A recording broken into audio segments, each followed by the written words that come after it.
Ditanyai komentar Anda tentang fulan yang zahid itu, yang zuhud tersebut bagaimana?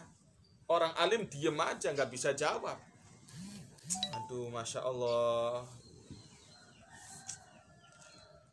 Jadi dimintai komentar, orang alim tersebut dimintai komentar.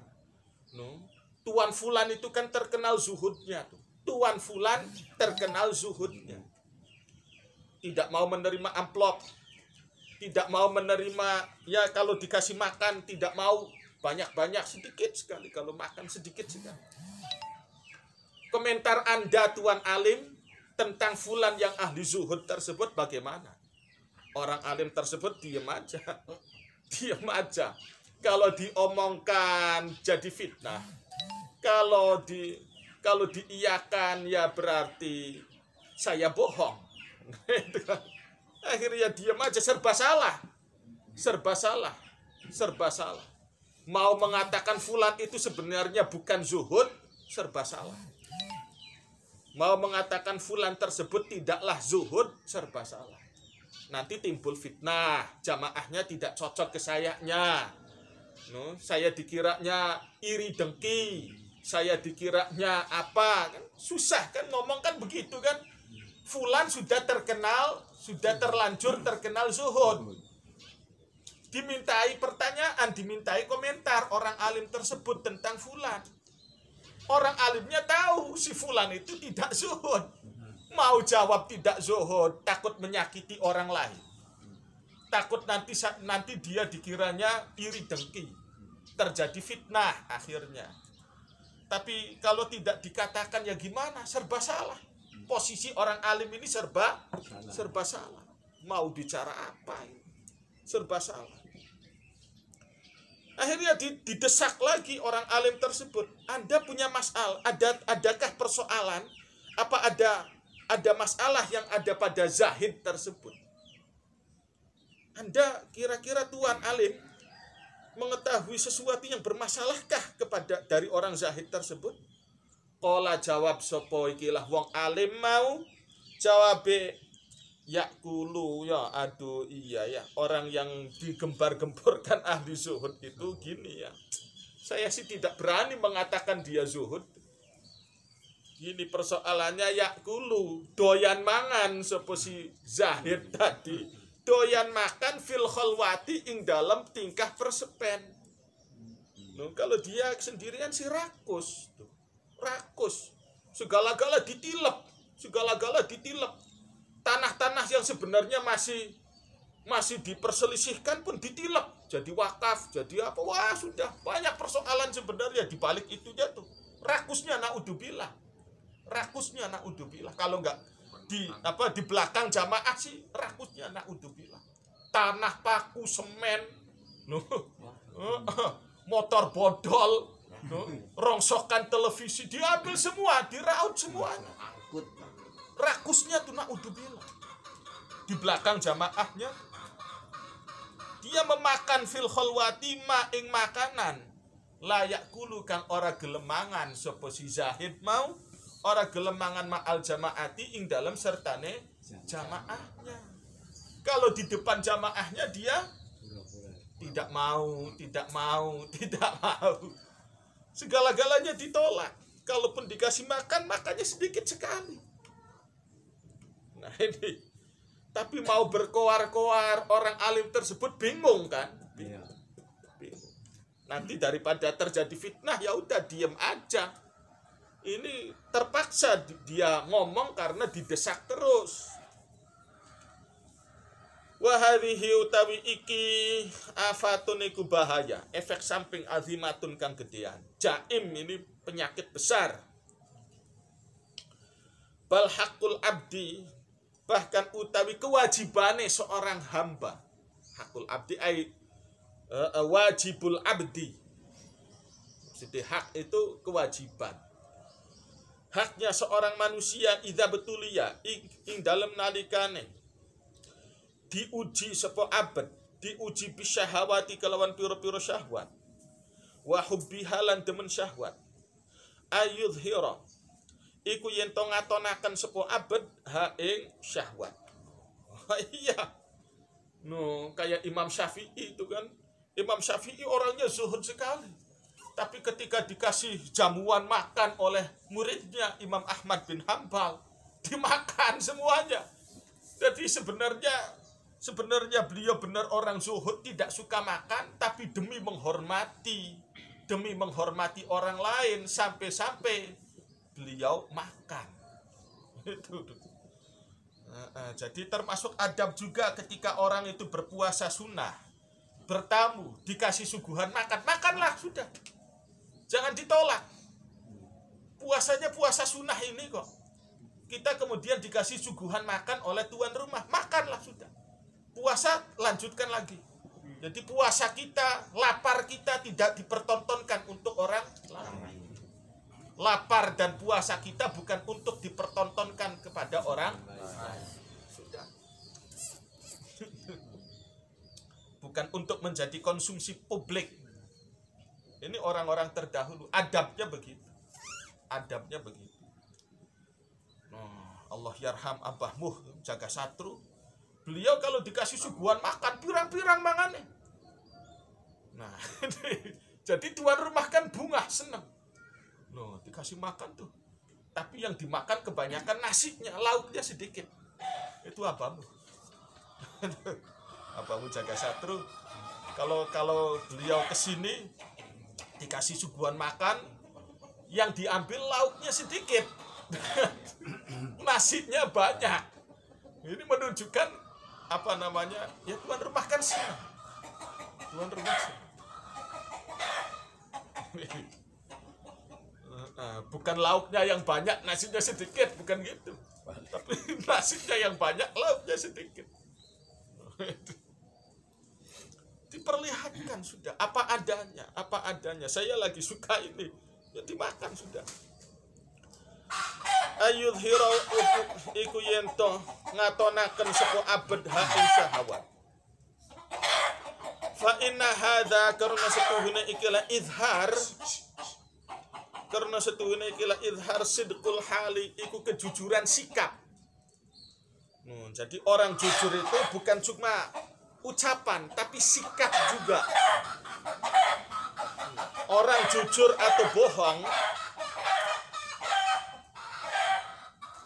jujur atau bohongnya manusia bukan sekedar tutur kata. Bukan sekedar tutur kata, tapi juga sikap. Sikap. Ada sikap bohong, ada sikap pura-pura, ada sikap yang jujur. Wahwa utawi ikilah izharus syahwat badalun iku minangka jadi ganti anfawatil mujahadati saking ilange piro-piro mujahadah bil a'mali kelawan piro-piro amal. Sudah itu pun bernilai ibadah, menyenangkan orang lain. Menyenangkan orang lain, tidak jaim, itu sendiri sudah bentuk dari ibadah. Disuguhi makan, kita makan. Itu jangan khawatir nanti gimana puasa saya batal. Sudah, makan saja sudah. Kalau puasanya puasa sunnah. Lagi puasa Senin, dikasih sarapan, kasih makan sudah. Gampang kita teruskan lagi. Jadi kezuhudan, kelaparnya kita, puasanya kita bukan untuk jadi konsumsi publik. Orang itu pribadi, urusan saya dengan Tuhan, sudah nggak usah dipublikasikan ke orang lain. Nih, masalah lapar nih. Fa inna ikhfa'an nafsi, karena setuhune ngumpetaken sikap sifat kurang.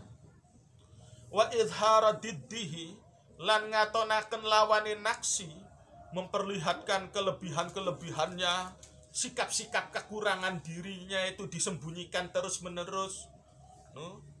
Sepintar mungkin menyembunyikan kekurangan, ya jaim aja, jaga image supaya image-nya terlihat baik, bagus, supaya image-nya terlihat zuhud. Bayane didihi, bayane minal kamali, bayane kesempurnaan, huwa yo ikilah sikap ikhfa'an naksi wa idhara didihi, nuksonani iku dua sikap, dua sifat kurang. mutadhaafani kang dilipat gandakan karone. Ini kang ditikelaken karone. Ini bukan menunjukkan sikap kamal jaim itu, tapi menunjukkan nuksan. Wal kizbu utawi sikap bohong kan. Kenyataannya rakus kok gayanya tidak suka harta, No, ma'al ikhfa'i ing dalam serta ngumpetaken kizbani iku dua kebohongan. Saya kuno moko ono sepo wong mustahiqan. Makanya kiai-kiai sepuh dulu itu tidak mau berbohong. Bikin pesantren aja nggak ada pelangnya. Dulu tuh kiai dulu tuh nggak ada pelangnya. Pondoknya gimana? Ya nggak ada namanya, nggak ada judulnya dulu tuh. Pondok mana aja? Pondok Balirante, Pondok Babakan, yaitu orang yang menamakan pondoknya. Nggak ada labelnya, nggak usah. Tidak mau, itu kiai-kiai sepuh dulu tuh, jangan sampai promosi yang berlebihan. Jangankan sampai promosi berlebihan, kadang sampai berlebihan orang tuh ingin mempromosikan tuh sampai berlebihan, kenyataannya tidak sesuai, itu kan bohong namanya. Kawasan wajib berbahasa Arab atau Inggris, ternyata masuk ke kawasan itu yang bahasa bahasanya bahasa Purwokerto misalnya, bahasa Dermayu misalnya. Ya itu kan kebohongan publik.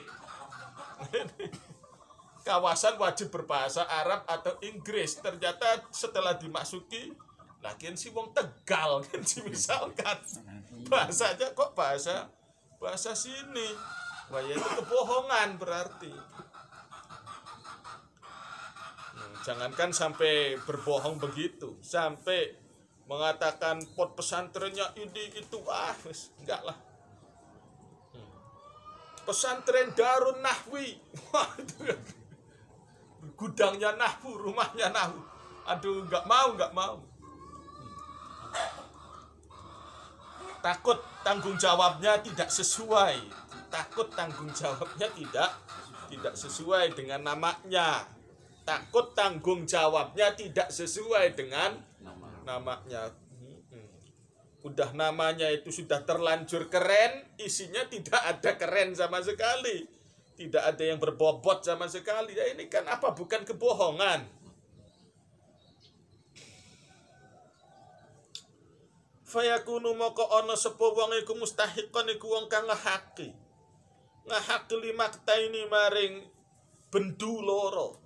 Dia berhak mendapat dua kemurkaan atas kebohongan, kemurkaan atas dia jaim.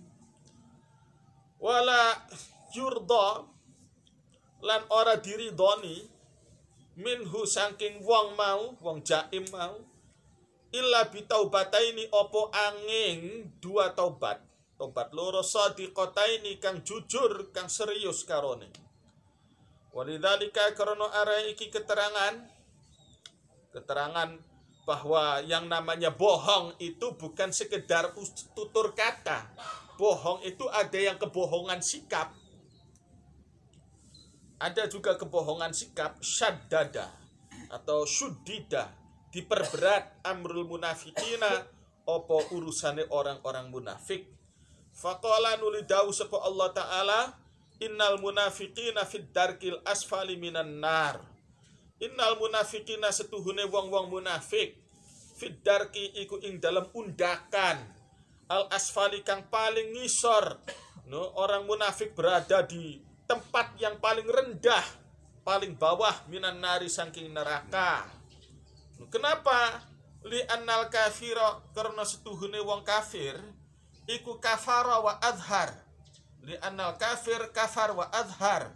Kafara iku kufur sapa kafir wa adhara lan ngatonaken sapa kafir. Loh, dia kafir kemudian statusnya jelas. Statusnya jelas sebagai orang kafir.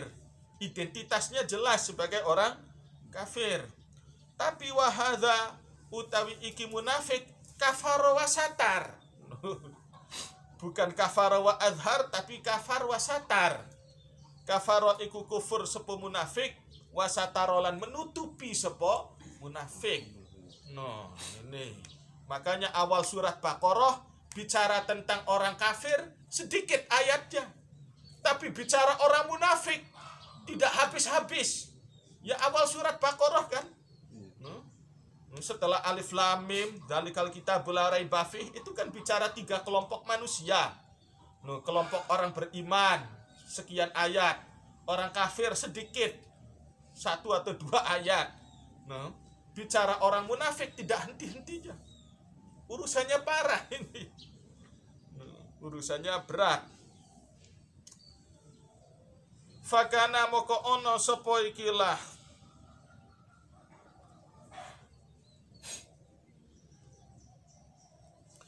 Fakana moko ono sitruhu apa nutup-nutupane wong munafik. Nutupi li kufrihi maring kekufurane munafik. Kufran iku kekufuran akhara kang lain. Kufur di atas kufur. Abdullah bin Ubay bin Salul itu kufur di atas kufur. Dalam hatinya tidak percaya tentang tauhid, dalam hatinya tidak percaya pada Nabi Muhammad, tapi ia tutupi itu. Dia mengingkari kebohongannya, dia mengingkari kekufurannya, padahal kufur. Li'annahu karena setuhune wong munafik istakhaffa iku meremehkan sapa munafik, ngentengaken sapa munafik binazarillahi kelawan pandangan atau perhatiane Allah Subhanahu wa taala. Allah memandang ila qalbihi maring atine munafik. Allah ini yang melihat saya. Kalau yang melihat jamaah saya merasa berat. Tapi kalau Allah yang melihat ini, wah, nggak masalah. Namanya istighfaf binadharillah ila qalbi. Wa azzama lan gedi-gediaken sapa munafik nadharal makhluqina ing pandangane para makhluk. Famaha sehingga nuli menghapus sepo munafik al-kufra ing label kufur an dhahirihi sangking zahire ikilah munafik dari permukaan. Nah ini bahaya, ini krisis kejujuran tuh susah, krisis kejujuran.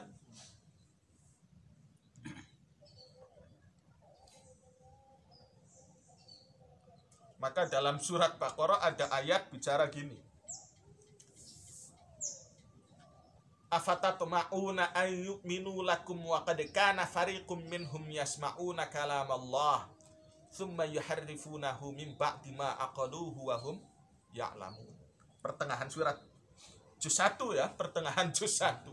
Afatatma'una, apa kalian Muhammad, orang-orang mukmin, para sahabat punya ambisi, punya keinginan ayyuminu lakum, bahwa ahlul kitab tersebut, oknum-oknum ahlul kitab tersebut beriman. Wa qad kana fariqum minhum yasma'una kalam Allah. Padahal sebagian dari mereka telah mendengar, dulunya pernah belajar ngaji kalamullah. Wa qad kana fariqum minhum yasma'una kalam Allah thumma yuharrifunahu min ba'di dzalik. Kemudian mereka mengotak-atik, memutarbalikkan kalamullah tersebut. Jadi jangankan ini, sudah susah untuk diharapkan untuk iman. Tidak ada harapan iman. Meskipun mereka ahlul kitab, meskipun dulu mereka belajar agama, tapi kalau karakteristiknya tidak jujur, begitu susah. Kalau karakteristiknya tidak jujur, itu susah. Orang yang jujur, kalau meskipun dia ahli maksiat, harapan untuk tobatnya masih banyak. Orang asal jujur, meskipun saat itu dia ahli maksiat, kemungkinan untuk insaf, untuk iman besar. Tapi itu ahlul kitab, orang yang belajar agama, tapi tidak jujur, harapan untuk iman tidak ada. Afatatma'una ayyuminu lakum wa qad kana fariqum minhum yasma'una kalamah. Nah, ini pendidikan jujur ini susah. Indonesia bukan kekurangan orang pintar. Indonesia orang pintar banyak, tapi orang jujur susah. Ini Indonesia bukan kekurangan orang pintar. Orang jujur yang enggak. Susah. Apapun dipolitisir. Apa aja itu dipolitisir. Susah.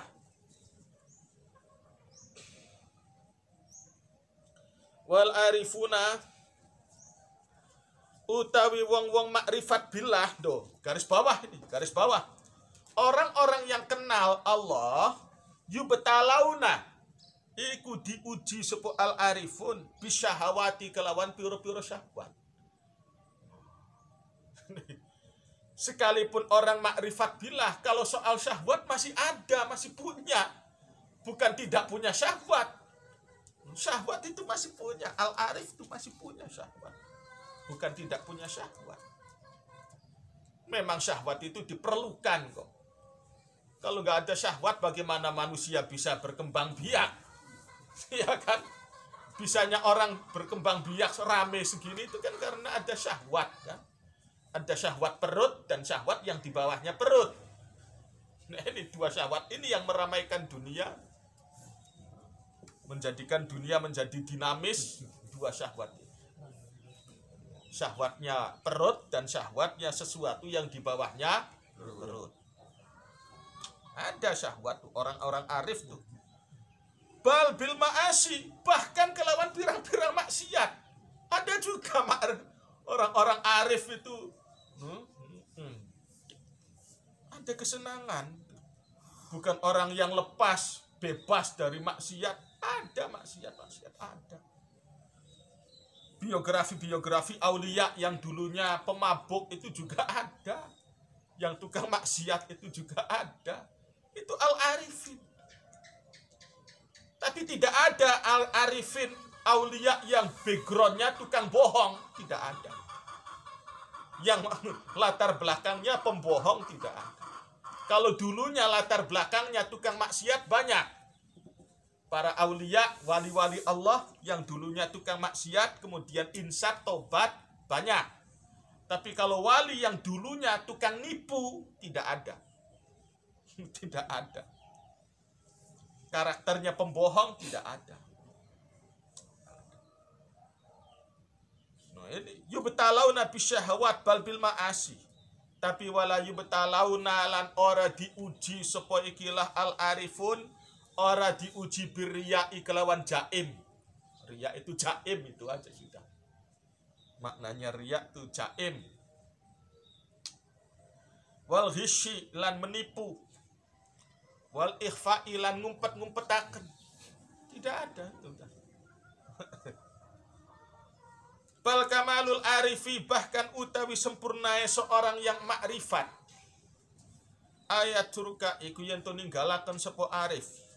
Ninggalaken asyahawati ing pira-pira syahwat lillahi karena Gusti Allah taala. Bukan karena wedi, bukan karena takut terlihat masyarakat. Wa yuzhira lan yen to ngatonaken sapa arif min nafsihi saking awak dheweke arif asyahwata ing syahwat. Dia menunjukkan di hadapan manusia itu bukan orang istimewa, tapi di hadapan Allah khusyuknya luar biasa. Maka dulu ada tarekat itu namanya tarekat malamatiyah. Tarekat malamatiyah itu ketika seseorang di hadapan manusia ya udah nggak ada jaim sama sekali. Waktunya ke sawah, ya dia bawa cangkul. Kiai-kiai dulu kan begitu. Tidak mengecirikan, tidak tampil beda dari orang lain. Ya udah, umumnya orang dia tinggal di mana? Dia tinggalnya di desa, ya naik kebo sudah nggak apa-apa. Naik kebo. Ya, zaman dulu kan kiai-kiai kan gitu. Kiai sepuh dulu tuh tidak menampilkan beda dari orang lain. Tidak menampilkan perbedaan dari orang lain. Kiai-kiai Kaliwungu, kiai-kiai Babakan Jiwaringin, biasa. Ke sawah, ke pasar, bukan? Ada yang jadi tukang dokar, Ki Badawi Kaliwungu, bukan? Jadi tukang dokar, kiai alim, alamah. Jadi tukang bahkan jadi tukang warung. Jadi tukang warung kiai. Orang alim, alamah biasa jadi tukang warung, ada yang jadi di sawah tuh kan.